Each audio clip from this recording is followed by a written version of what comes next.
राज्यपाल ने विद्यार्थियों को समग्र विकास का दिया मंत्र। नैतिक और चारित्रिक मूल्यों पर बल, ईमानदारी, परिश्रम और सकारात्मकता को सर्वोच्च स्थान देने की नसीहत। मुख्यमंत्री से घाटशिला के नवनिर्वाचित विधायक सोमेश सोरेन की मुलाकात। सीएम ने दी बधाई। जनसेवा और विकास कार्यों को नया आयाम देने पर बल। ऑडिट दिवस कार्यक्रम में उपराष्ट्रपति हुए शामिल। प्रेस दिवस पर केंद्रीय मंत्री अश्विनी वैष्णव ने झूठी खबरों पर अंकुश लगाने और मीडिया की विश्वसनीयता पर दिया जोर। और रांची में रजत पर्व उत्साह को लेकर सांस्कृतिक कार्यक्रम का आयोजन। झारखंड जत्रा में भी कलाकारों का हुआ महाजुटान। मुख्यमंत्री ने भी बजाया नगाड़ा और ढोल।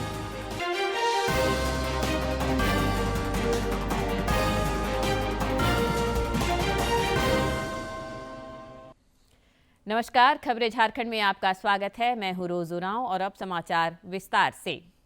प्रधानमंत्री नरेंद्र मोदी ने गुजरात दौरे के क्रम में सूरत के अंत्रोली इलाके में निर्माणाधीन बुलेट ट्रेन स्टेशन का जायजा लिया। श्री मोदी ने Mumbai Ahmedabad high speed rail corridor की प्रगति की समीक्षा की। उन्होंने श्रमजीवियों से भी संवाद किया। ट्रेन है पहचान हमारी, ये उपलब्धि है मोदी जी आपकी और हमारी।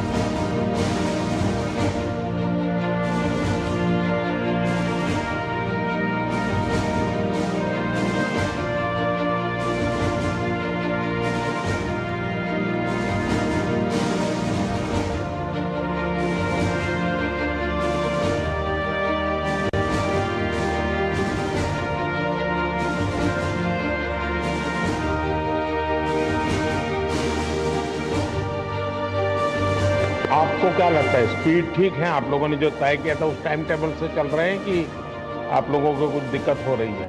नहीं सर, कोई दिक्कत नहीं है। अब क्या कहेगी? मैं केरला से हूँ। मैं इधर सेक्शन 2 नवसारी नॉइस। गुजरात में पहली बार आई आप?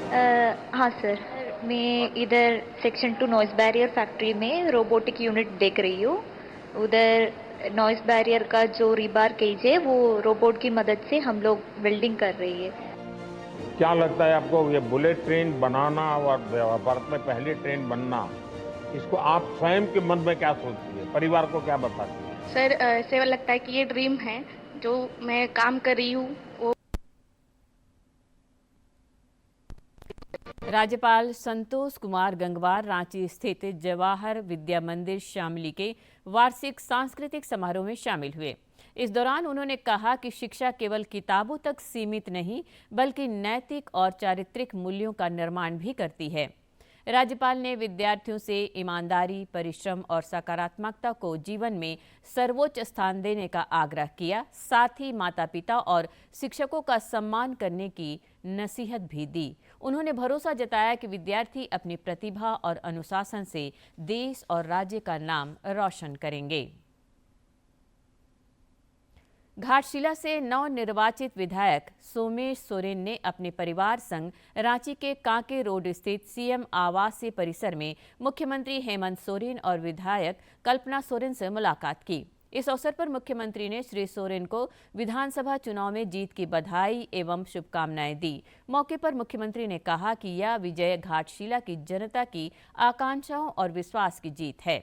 उन्होंने कहा कि स्वर्गीय रामदास सोरेन जी द्वारा जनहित में आरंभ किए गए कार्यों और अधूरे सपनों को आगे बढ़ाने की जिम्मेदारी अब उनके पुत्र के कंधों पर है। मुख्यमंत्री ने भरोसा जताया कि श्री सोरेन जनसेवा एवं विकास कार्यों को क्षेत्र में नया आयाम देंगे ताकि जन आकांक्षाओं की पूर्ति हो।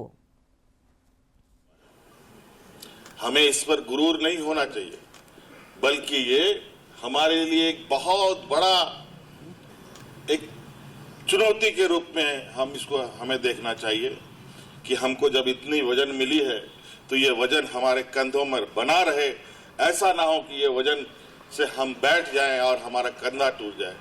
इसीलिए हम घाटशिला विधानसभा के एक एक जनता के प्रति आभार हमें प्रकट करना। कांग्रेस पार्टी राष्ट्रीय स्तर पर मीडिया टैलेंट हंट का आयोजन करने जा रही है।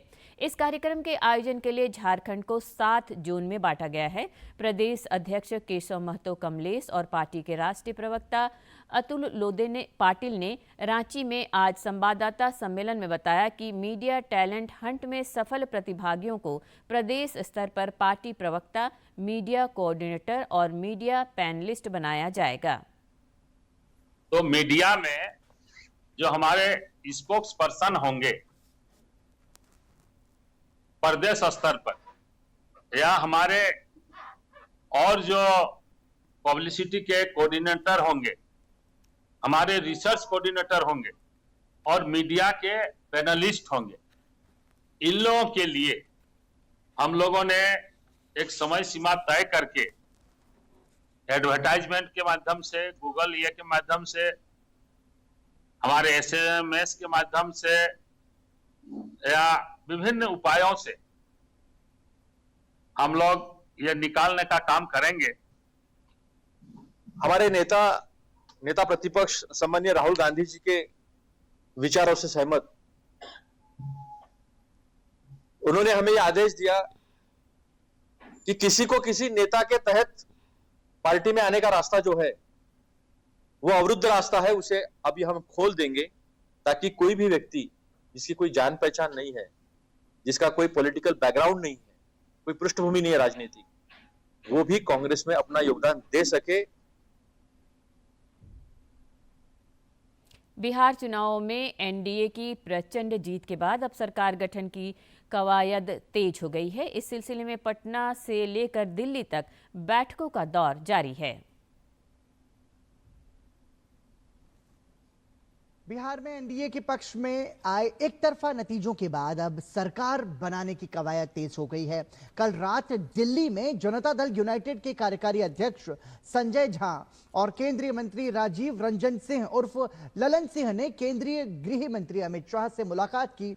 संजय झा और ललन सिंह से मुलाकात के बाद भाजपा अध्यक्ष जेपी नड्डा भी अमित शाह से मुलाकात करने पहुंचे। बिहार में भाजपा के प्रभारी धर्मेंद्र प्रधान और सह प्रभारी विनोद तावड़े ने भी गृह मंत्री अमित शाह से मुलाकात की। दिल्ली में हुई इस बैठक को सरकार गठन की चल रही चर्चाओं से जोड़कर देखा जा रहा है। दूसरी तरफ आज बिहार में भाजपा ने अपने सभी विधायकों को कार्यकर्ता और जनता के सम्मान के लिए कार्यक्रम आयोजित करने को कहा है। इसके बाद एनडीए के सभी विधायकों को पटना हाजिर होने का निर्देश दिया गया है। मौजूदा मुख्यमंत्री नीतीश कुमार ने फिलहाल अपना इस्तीफा औपचारिक तौर पर राज्यपाल को नहीं सौंपा है। सूत्रों के हवाले से खबर है कि अगले सप्ताह का राजनीतिक कैलेंडर तय माना जा रहा है। इसमें जेडीयू, भाजपा, हम और आरएलएम के विधायक दल की बैठकें होंगी। इनमें नेता चुनने और नए समीकरणों पर चर्चा होगी। इनमें मुख्यमंत्री आवास में एनडीए विधायक दल की संयुक्त बैठक होनी है। पर्यटन मंत्री सुदीव्य कुमार ने देवघर में जिला प्रशासन के साथ श्रावणी मेला की तैयारियों की उच्च स्तरीय समीक्षा की। पर्यटन मंत्री ने इस दौरान बाबाधाम आने वाले श्रद्धालुओं की सेवा और सुविधा को लेकर जरूरी निर्देश और सुझाव दिए।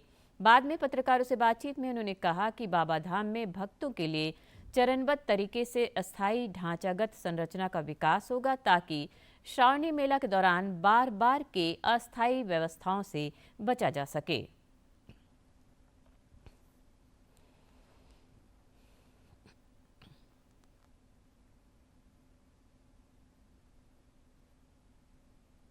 आज हम लोगों ने बैठक की है। बहुत सारे विषयों को हम लोगों ने प्रशासनिक पदाधिकारियों से समझा है जो ग्राउंड पर थे। चीज़ों को कैसे बेहतर किया जा सकता है, ये उनके विचार सुने हैं और हम ये उम्मीद कर रहे हैं कि उनके विचारों को संकलित करते हुए हम लोग जो सुझाव आए हैं उसके अनुरूप काम करके अगले श्रावणी मेला को और सुचारू, सुगम और श्रद्धालुओं के लिए एक बेहतर अनुभव का कारण बनाना चाहते हैं। नई दिल्ली के भारत मंडपम में ऑडिट दिवस पर कार्यक्रम का आयोजन किया गया। उपराष्ट्रपति सीपी राधाकृष्णन इसमें मुख्य अतिथि के तौर पर शामिल हुए। उन्होंने कैग की भूमिका को रेखांकित किया और योगदान को सराहा। भारत मंडपम में ऑडिट दिवस 2025 का आयोजन किया गया, जहां उपराष्ट्रपति सीपी राधाकृष्णन बतौर मुख्य अतिथि सम्मिलित हुए। इस मौके पर भारत के नियंत्रक और महालेखा परीक्षक संजय मूर्ति और डेप्यूटी सीएजी सुबीर मलिक सहित तमाम लोगों ने शिरकत की।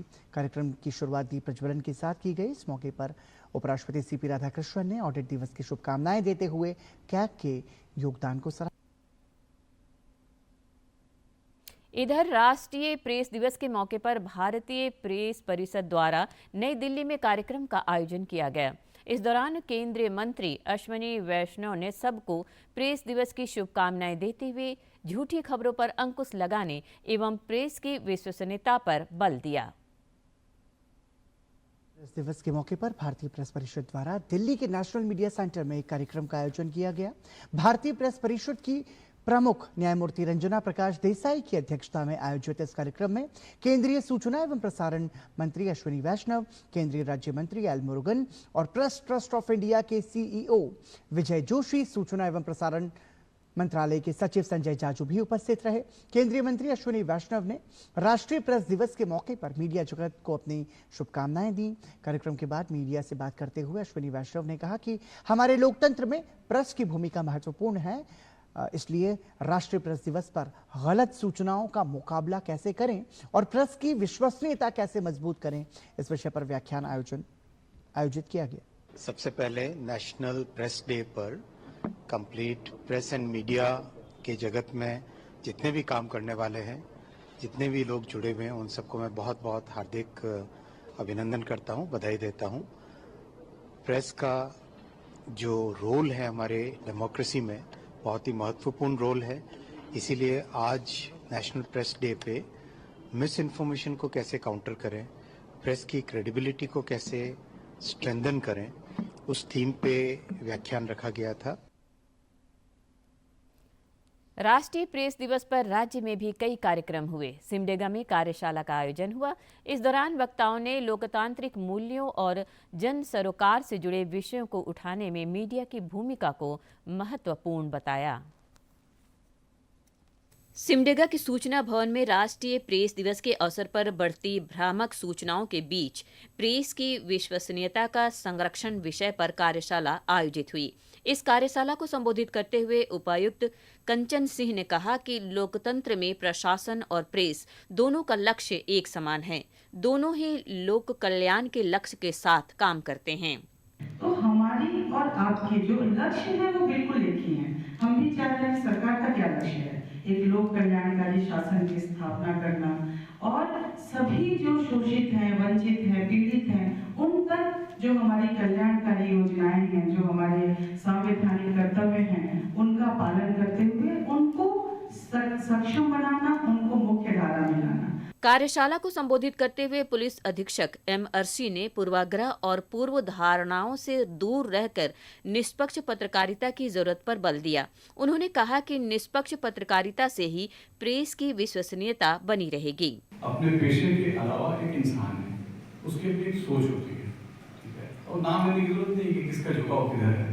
भाई हम एक प्रशासनिक अधिकारी के तौर पे सबसे पहले हम लोगों से न्याय करना चाहते हैं और बिल्कुल बैलेंस रहते हैं। लेकिन क्या हम वोटर नहीं हैं?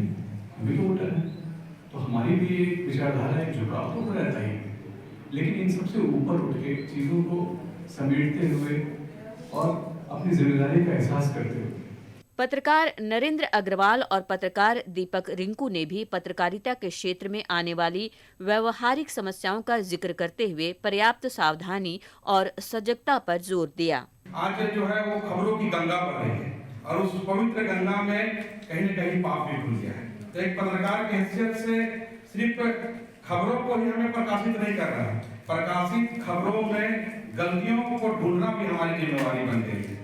कि भाई खबर आई, कोई बड़ी खबर है, हमारे जिला स्तर की हो, राज्य स्तर की हो, हमें ब्रेकिंग के बजाय 1-2 मिनट उसको अपना वेरिफिकेशन करना चाहिए, क्योंकि हमारे साथ हमारे और भी मित्र हैं, हमारे रूट लेवल पे हमारे लोग हैं, तो बहुत सी खबरें इस तरह की आ जाती हैं जो कि बाद में थोड़ा सा उसको हम लोगों को चेंज करना पड़ता है। थोड़ी बात जो लिख चुके होते हैं उसको या तो एडिट करना होता है या फिर लिखना होता है कि ऐसा था, ऐसा नहीं है।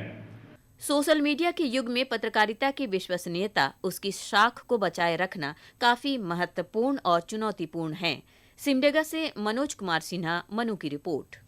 रजत पर्व उत्सव को लेकर राजधानी रांची में आज झारखंड जत्रा का आयोजन हुआ, जिसमें राज्य की समृद्ध कला संस्कृति की झलक दिखी। इस जत्रा में करीब 4000 कलाकारों ने अपनी प्रस्तुति दी। मुख्यमंत्री हेमंत सोरेन ने भी ढोल नगाड़ा बजाकर कलाकारों का हौसला बढ़ाया तथा राज्य की कला संस्कृति को बढ़ावा देने का संकल्प दोहराया। इस दौरान पुष्प वर्षा भी हुई।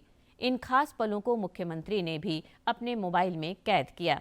झारखंड यात्रा के दौरान स्थानीय जैप ग्राउंड से बिरसा मुंडा उद्यान तक ढोल मांदर की थाप कानों में रस घोलते रहे।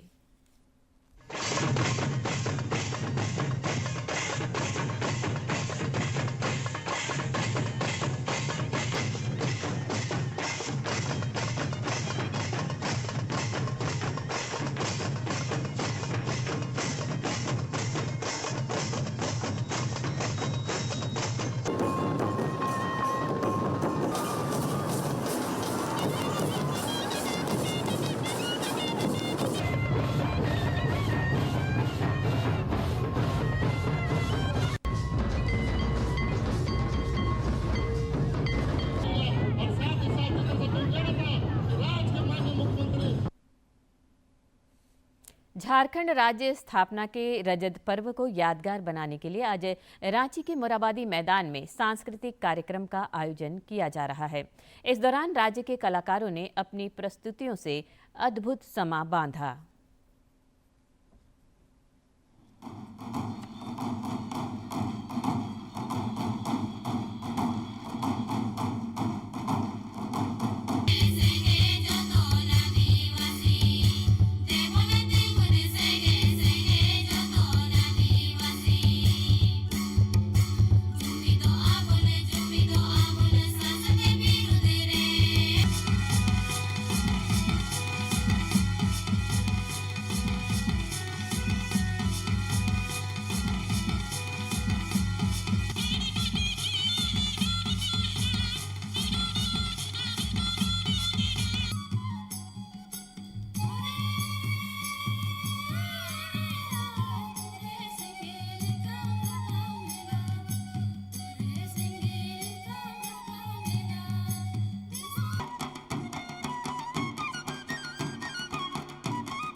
रांची स्थित झारखंड केंद्रीय विश्वविद्यालय CUJ में धरती आबा भगवान बिरसा मुंडा की 150वीं जयंती और जनजातीय गौरव दिवस के उपलक्ष्य में आयोजित 2 दिवसीय स्वाभिमानी बिरसा समारोह का समापन हुआ।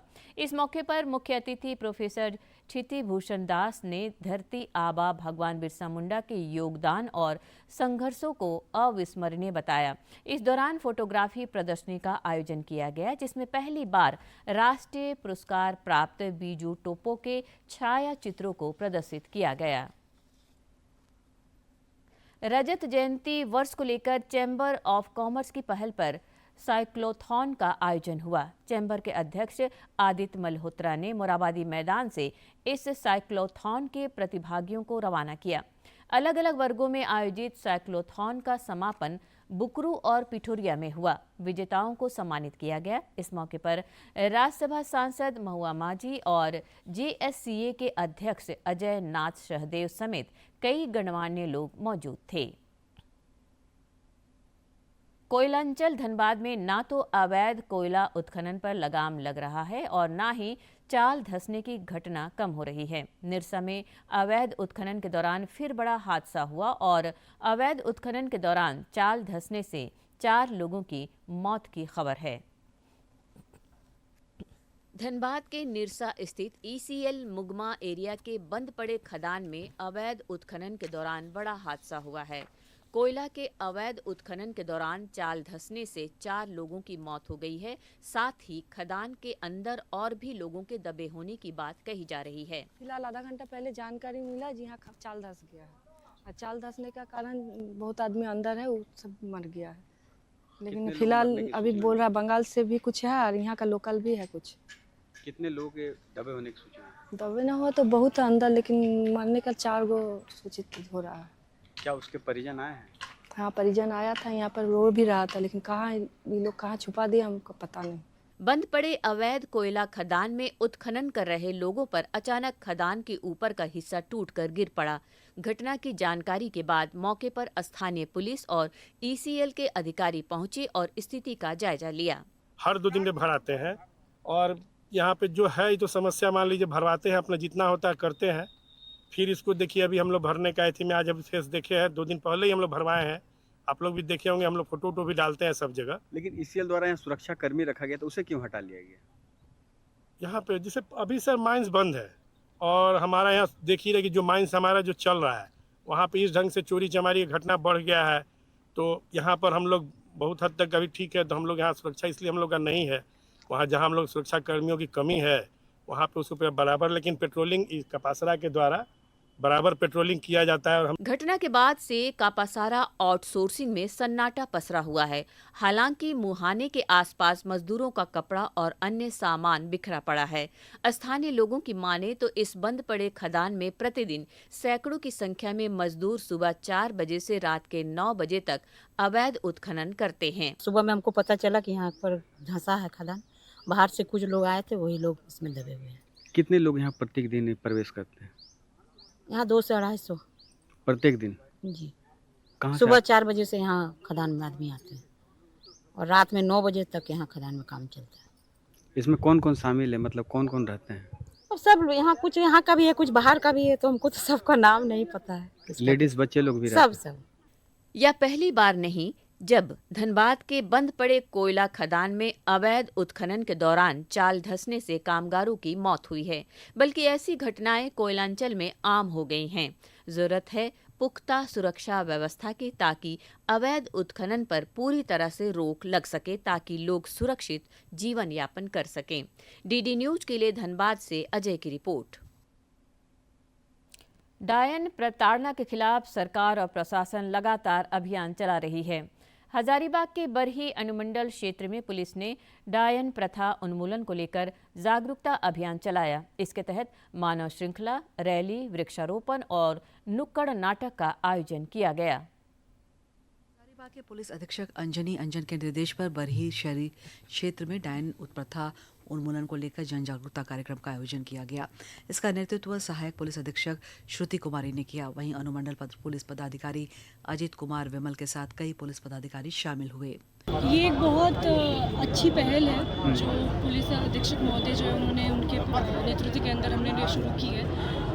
बहुत ही ख़राब है ये, बहुत ही अंधविश्वास है ये, किसी भी महिला की पहचान करना डायन कह के या इस तरह का जादू टोना का फैलाना समाज में। तो इस अंधविश्वास को ख़त्म करने के लिए हजारीबाग पुलिस ये कर रही है। जन जागरूकता कार्यक्रम में स्कूली छात्र छात्राओं, शिक्षकों, सामाजिक कार्यकर्ताओं और पुलिस प्रशासन की अहम भूमिका नजर आई। सभी ने मानव श्रृंखला, रैली, वृक्षारोपण और नुक्कड़ नाटक समेत कई कार्यक्रमों के माध्यम से लोगों को डायन प्रथा उन्मूलन के संबंध में जानकारी दी। डायन ये नाम एक स्वतंत्र महिला को ही मिलता है जिसका कोई बच्चा नहीं है, पति नहीं है, तो वो डायन हो गई। स्वतंत्र ना बोल के इंसान डायन उसे कह देता है, तो ये बहुत ही गलत बात है। स्वतंत्र महिलाओं को डायन नहीं कहना चाहिए, वो अपने ऊपर है, अपने बलबूते पे सब कुछ कर रही है। कि डायन प्रथा जो कि पूरी तरह से गलत है, इसे तो हटा देना चाहिए। तो मेरा मेन संदेश यही था कि ऐसी कोई चीज़ नहीं होती, डायन जैसी कोई चीज़ नहीं होती, तो इस पे आप भरोसा मत करिए। जन जागरूकता कार्यक्रम के माध्यम से स्कूली बच्चों ने लोगों से अंधविश्वास से ऊपर उठकर कानून और मानवता को अपनाने की अपील की। डीडी न्यूज के लिए हजारीबाग से नीतीश कुमार की रिपोर्ट। राज्य के अधिकांश जिलों में इन दिनों न्यूनतम तापमान 10 डिग्री सेल्सियस से नीचे चल रहा है। रांची, पूर्वी और पश्चिमी सिंहभूम, पलामू और बोकारो जैसे जिलों में न्यूनतम तापमान सामान्य से नीचे चल रहा है। राज्य के पश्चिमी और उससे सटे मध्य भागों में शीतलहर चलने की आशंका है। राहत की बात यह है कि 24 घंटे के बाद तापमान में 3 से 4 डिग्री सेल्सियस तक की वृद्धि हो सकती है। आगामी 22 नवंबर तक सुबह के समय कोहरा या धुंध की स्थिति रहने की संभावना है। हालांकि इस दौरान मौसम के शुष्क रहने का पूर्वानुमान है।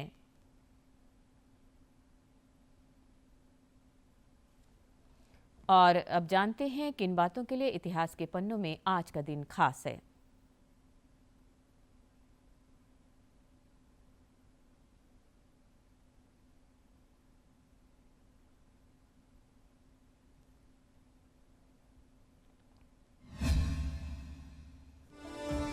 सोलह नवंबर साल 1966 में भारतीय प्रेस परिषद का गठन किया गया। वर्तमान में पत्रकारिता जन जन तक सूचना पहुंचाने का मुख्य साधन बन चुका है। आज ही के दिन राष्ट्रीय प्रेस दिवस मनाया जाता है। राष्ट्रीय प्रेस दिवस मनाने का मुख्य उद्देश्य देश में आम लोगों को प्रेस के बारे में जागरूक करना और उनको प्रेस के नजदीक लाना है। 16 नवंबर साल 1945 में यूनेस्को का गठन किया गया। साल 1942 में कुछ यूरोपीय देशों द्वारा शिक्षा सम्मेलन में एक प्रस्ताव पारित हुआ। इस प्रस्ताव के अनुसार साल 1945 में ब्रिटेन में संयुक्त राष्ट्र की एक बैठक आयोजित हुई, जिसमें 44 देशों के प्रतिनिधियों ने हिस्सा लिया। इस सम्मेलन में यूनेस्को की स्थापना का फैसला लिया गया। यूनेस्को विश्व भर में सांस्कृतिक धरोहरों का संरक्षण करता है। 16 नवंबर साल 1930 में मिहिर सेन का जन्म पश्चिम बंगाल के पुरुलिया में हुआ। वे भारत के प्रसिद्ध लंबी दूरी के तैराक थे। साल 1958 में इंग्लिश चैनल तैर कर पार करने वाले मिहिर सेन भारत के ही नहीं बल्कि एशिया के पहले तैराक थे जिन्होंने इस कीर्तिमान को छुआ। उन्होंने 14 घंटे 45 मिनट में अपना लक्ष्य हासिल किया। मिहिर को साल 1959 में पद्मश्री और साल 1967 में पद्म भूषण पुरस्कार से सम्मानित किया गया।